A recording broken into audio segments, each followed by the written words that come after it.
Oi, gente, meu nome é Thalita, eu sou médica ginecologista obstetra e hoje a gente vai conversar um pouquinho sobre métodos contraceptivos, como evitar a gravidez.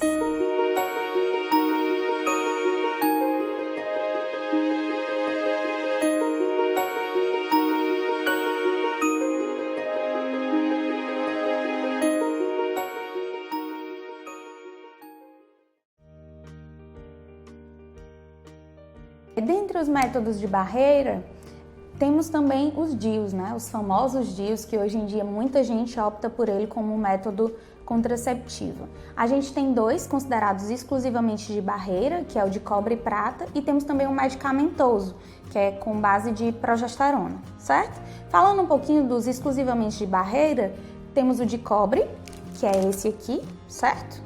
Com o introdutor.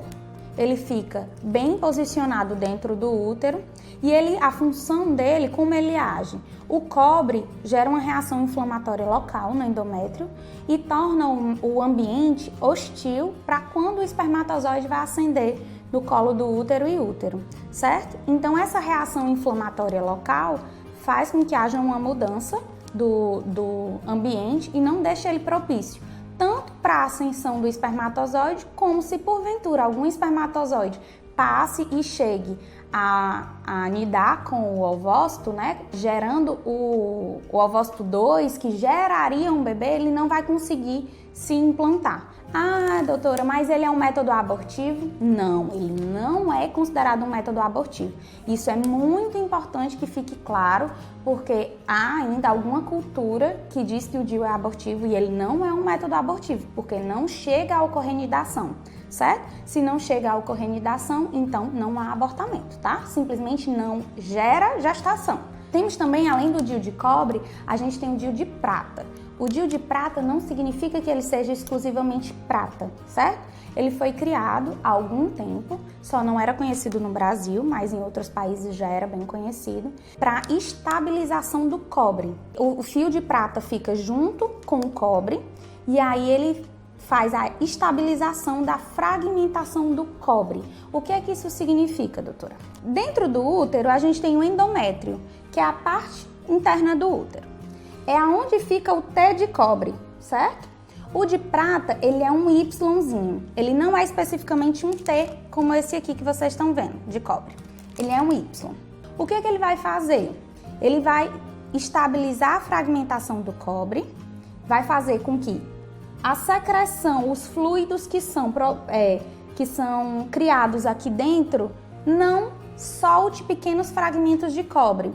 Algumas mulheres, uma pequena parcela da população, reage mal a essa fragmentação do cobre. É muito pequena a parcela, mas pensando nessa parcela da população, foi criado o DIU de prata. Nessa inserção aqui, ele geraria menos fragmentos e, consequentemente, menos dor e menos sangramento, que é uma das principais queixas e reações adversas ao DIU de cobre. Mas alguns estudos hoje em dia já comprovadamente chegaram à conclusão que não há diferença entre a dor e o sangramento entre o DIU de cobre e o DIU de prata, certo? Então, é um mito isso. Eu prefiro o DIU de prata porque ele dá menos cólica, ou eu prefiro o DIU de cobre porque ele dá menos sangramento, ou dá mais sangramento, mas eu confio mais. Então, assim, basicamente, eles dois têm os mesmos efeitos. Tem a mesma ação e tem os mesmos efeitos colaterais. Ele só é menorzinho, a inserção dele para pacientes que nunca tiveram filhos, que tem o útero menorzinho, ele é melhor, tá? Ele tem a vantagem porque ele é menorzinho e aí algumas pessoas divulgam ele como o mini DIU ou o DIU de prata. A gente vai falar agora sobre o DIU medicamentoso, que é aquele com base em progesterona. Além da reação de corpo estranho, eu estou usando o de cobre só como um método ilustrativo, além dele gerar aquela reação de corpo estranho que o DIU de cobre causa, ele tem na sua composição, ele tem a progesterona, que fica eliminando pequenas quantidades de progestágeno no endométrio, naquela camadinha interna do útero, e faz com que o endométrio fique fininho. E aí algumas mulheres, por conta disso, ficam sem menstruar, certo? Tem uma porcentagem de mulheres que com esse método fica em amenorreia, que é sem menstruação, certo? Ele não interfere na ovulação, porém, como tem tanto a reação de corpo estranho no local, quanto deixar o endométrio fininho, como ele age dessas duas formas, também não ocorre a implantação, né, da possibilidade do ovócito para gerar uma anidação e gerar uma gestação, como também não ocorre a ascensão, dificulta a ascensão do espermatozoide porque deixa o muco cervical no colo da mulher mais espesso. Então o espermatozoide não sobe, não ascende. E mesmo que ascenda, não ocorre implantação também.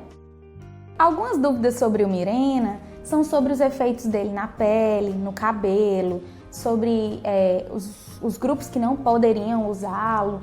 É importante a gente falar que muitas queixas das pacientes que têm problema de acne, que têm o cabelo mais oleoso, a pele mais oleosa, a gente não é que a gente contraindique o Mirena, mas é porque na verdade a ausência do estrógeno que causa isso. Então algumas pacientes ou não usavam nenhum método ou usavam algum método combinado e quando tira a presença do estrógeno, que é só com o Mirena e é uma ação só local, acaba que tem mais efeitos adversos como pele mais oleosa, o aumento da acne, o cabelo mais oleoso, a queda de cabelo, tá certo?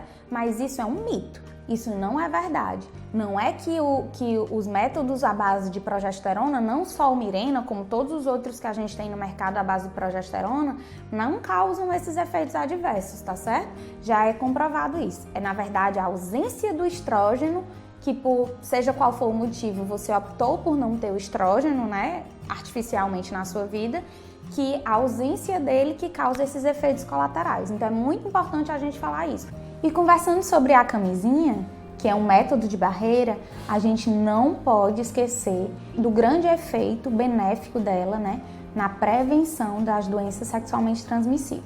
Nenhum outro método que a gente citou tem a importância dele nesse fator, que é evitar as doenças sexualmente transmissíveis, né? Sejam elas para o homem, sejam elas para a mulher.